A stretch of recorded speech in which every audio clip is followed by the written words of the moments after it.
What's up, guys? It's Crash, and my oh my, what a first weekend for the Battlefield 6 open beta. It's been absolutely crazy. We're going to talk about all the news stories that have come along with that, everything kind of surrounding. I want to talk about some community sentiments, your guys' sentiments down below in the comments, as well as kind of how I'm feeling now that I've got some more time with it. Cover the news, cover kind of a recap of where we're at with the game, as well as what is in store for next weekend when we're talking weekend 2 of the beta, August 14th through 17th. It's going to be kind of a long week without the game. It's been fun, man. I've had so much fun hopping in with friends. I've had some crazy breakthrough games and some awesome conquest games, and it's just been fun to play a new actual Battlefield game. It's been crazy, so it's cool to see. Shameless plug to get you through that week of waiting. I'm thinking about starting a new series called Background Battlefield and just having some of the really good matches that I've had, like full breakthrough games that you guys can have on in the background while you're at work, at your computer on the second monitor, while you're working on stuff at home, or if you're doing homework at school or whatever, just to have something going on in the background. I like stuff like that. These were some really good matches, and you guys might have some nice background content. So I'm thinking about putting some of those up during the week to get us through to that second weekend of the beta. So I want to talk about some things within the game that has been going on, some things that have popped up news-wise, also some of my thoughts with it as well, and hear from you guys down below, as I said. So one of the biggest things off the top is just the sheer amount of people that hopped in to the beta. This thing broke records. It broke Call of Duty's record. This post sums it up nicely from Battlefield Bulletin over on X. There were over 500,000 people just on Steam, guys. That is where only we can see on Steam. That broke the Call of Duty all-time peak for 491 back when they had a beta. And just to put that in perspective, that's only a half of one of the platforms. You also have people on the EA app. I went with the EA app this time. Yeah, you guys can make fun of me in the comments if you want to, over Steam. And then that's not even talking about PlayStation and Xbox. So man, it's pretty safe to say over 1 million players were probably on this thing at one time, which is absolutely insane. Then it kind of makes sense why there still are some server queues. And it just gives me hope, man, that we might actually see a Battlefield launch go smoothly. I shouldn't have said that. Fingers are crossed. I'm knocking on wood right now. I'm knocking on the desk that I said that. But let's hope we can see a Battlefield game that would launch smoothly. Can you guys imagine? It'd be absolutely insane. So some of the other news stories that came out were cheaters. Let me know in the comments if you guys have ran into one. I definitely haven't ran into someone where I'm like, they're for sure cheating. I haven't seen anything like that. It's always tough for me to tell in a Battlefield game if someone's cheating or not, because there's so much going on the map.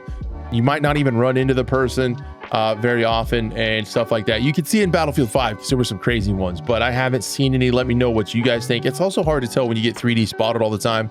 Sometimes those spots show up through smoke and stuff like that, so it's really weird. But there was some communication from EA's anti-cheat team, which I want to talk about, which is really cool. Some of the key points and key takeaways from that was Javelin has prevented 330,000 attempts to cheat or tamper with anti-cheat controls.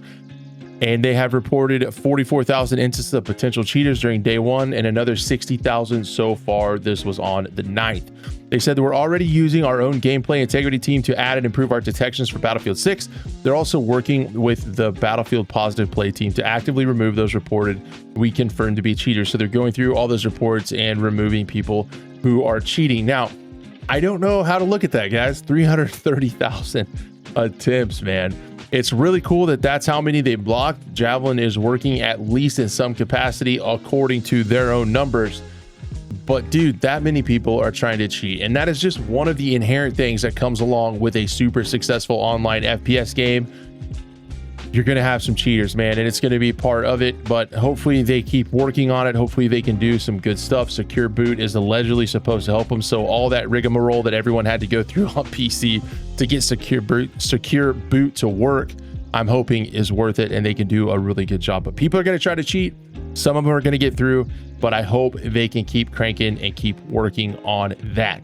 The other thing that I wanted to talk about what's going on with it so far in relation to those player numbers and massive amount of people and even cheaters is you had a tweet that kind of raised some eyes over on X from Mike Ubar, who's a former president over at Blizzard. He tweeted, "Battlefield will boot stomp COD this year, but the real win here is COD won't be lazy anymore and we'll all get better FPS games for it." So it's kind of crazy to see the sentiment is already kind of there, where you have Black Ops 7 that's just coming right on the heels of Black Ops 6.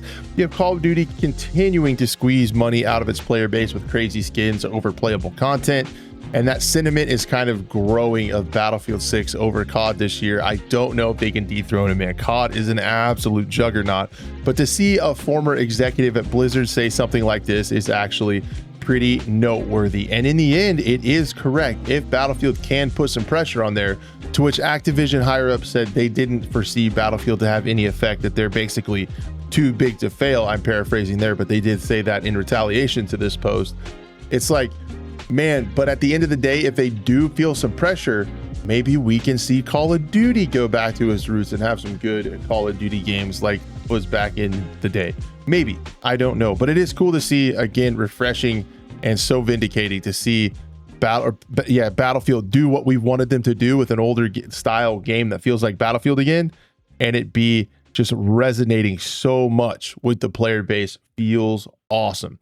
So some of the things I want to talk about within the beta itself, things and issues that you might have ran into and what's moving along forward. The shotgun is broken. Okay. I hate the sling that everyone can run shotguns and instantly switch to an AR and have no downsides, but the shotgun being broken does not help that issue. I would be up for playing it again when the shotgun is fixed and more reasonable at ranges. It's going to get balanced sooner. Not sure if it's going to be balanced by next weekend or not. That remains to be seen. I wouldn't hold my breath there, but before launch, the shotgun is going to get balanced. The weapon sway after jumping. I don't know if you guys have felt this. If you jump off a tiny ledge, it takes a long time for your gun to recenter. Even if you jump sometimes, that confirmed by the lead gameplay designer is also a bug, and they're going to be working on the thresholds for where you experience that sway.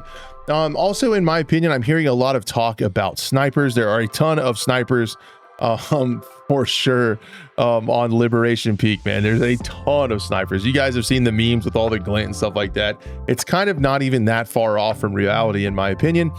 I think snipers, I hate the sweet spot. If you guys don't know what this is, currently there is a sweet spot mechanic in this game. It's like Battlefield 1 where you get a one-shot kill to the chest if you're within a certain range. I think it's silly. I think it's hard to predict, and I think it randomizes a lot of the combat. A lot of people don't like it, myself included. I hope they can maybe take a look at getting rid of that. I also really feel like, personally, my own opinion, some snipers need some downsides when it comes to maybe getting shot at. It feels really weird. You have a suppression mechanic that completely keeps people from being able to heal when you guys are seeing those blurry hit marker direction indicators on your screen when people are shooting near you. You're not going to be able to regen health. Suppression does that in this game, but it doesn't affect the sniper's ability to aim at all. It feels really weird to be laying into a sniper with an LMG and getting headshot hit markers, and they're able to settle in and take a shot and shoot you. I would love to see nothing crazy, but a little bit of aim punch maybe, and maybe some of that suppression having to do with weapon sway or something to make it to where snipers can't just sit in the pocket, take LMG shots to the face and send one down the pipe and end your career. You know what I mean? So I've seen that. Hopefully snipers get some attention to them to bring them in line with everything else. Other than that, it's not too crazy. And it could be because I'm old and a skill issue.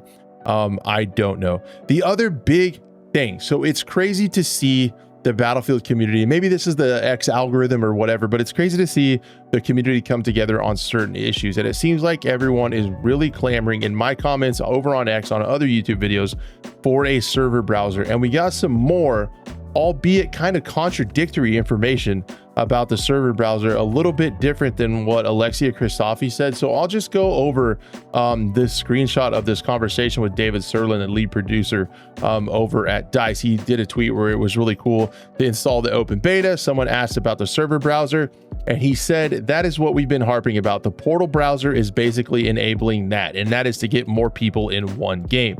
Because right now, if you guys don't know, you have to, if you want more than 4 people to play together, which was one of the great things about Battlefield, and I've always said that, it's cool, give them a server number, hop in the server, let's rock, hop in the Discord, let's have a good time. I love doing that when I'm streaming over at twitch.tv/crash8.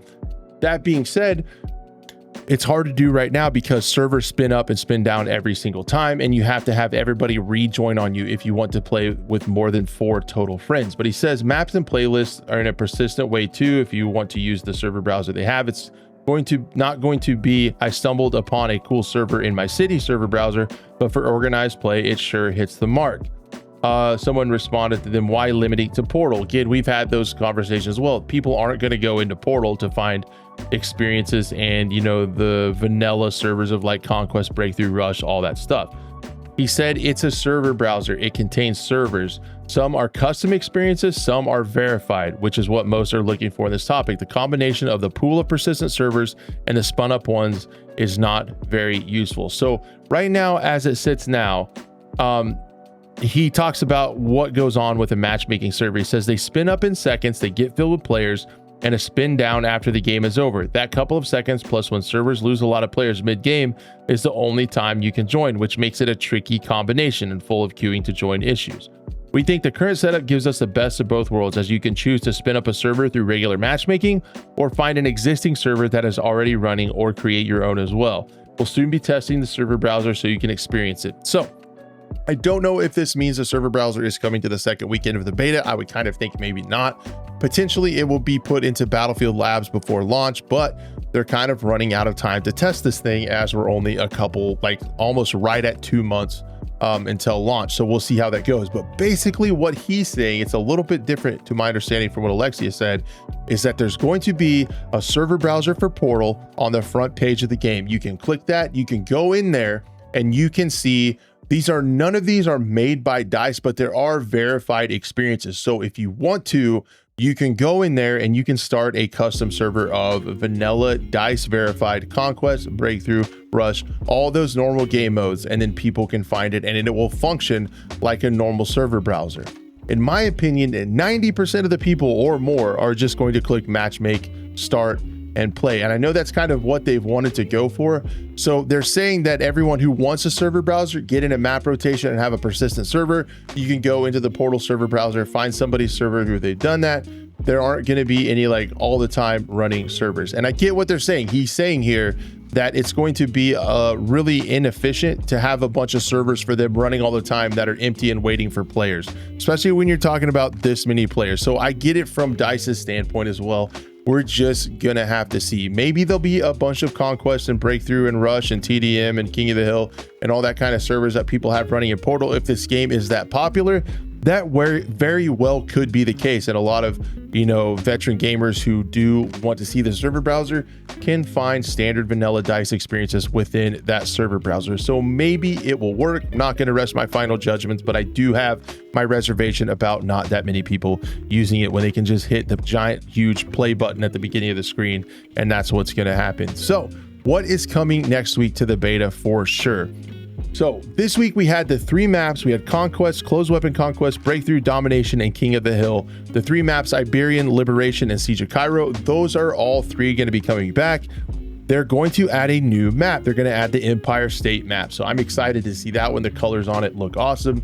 Again, I will turn your attention to the screenshots of the map. They're actually in-game screenshots and not concept art like we were seeing in 2042. So we'll see all those week 1 maps. We're going to have 4 maps this go around, and then we're going to see all the week 1 modes, and then they're going to be adding Rush, Squad Deathmatch, and it says more. So it'd be interesting to see what that means when they're saying they're adding more. So more game modes will be really cool to see. And that is August 14th through the 17th. So it usually starts really early on the 14th is when that's going to be going down next week. You guys can check your local listings for what time of day that's going to be over on the fact page. Is where the main, it's usually it's been like 8 a.m. UTC is what the time things have been spinning up. So you can convert that wherever you're at. So I'm like -5 UTC. So that's usually like 3 a.m. For me in the central United States is when things have been going live for the beta. Anyway, guys, that is a lot of stuff. That's a lot of stuff we got through. I just wanted to talk about some of the news stories that have been coming out, how I'm feeling about the beta, what I think needs tweaked and worked on. I think there's a lot of good stuff to be had here, and it's really cool that we're talking about things that are having to do with game balance and not game breaking. So it's in a good spot. I hope they can hold it through. I hope EA doesn't do something crazy and bring us something weird. Guys, thank you so much for hanging with me on my channel. I appreciate it so much. I know there's tons of awesome creators making great Battlefield stuff right now. And the fact you chose my video means the world to me. I appreciate it. And we'll see you guys on the battlefield.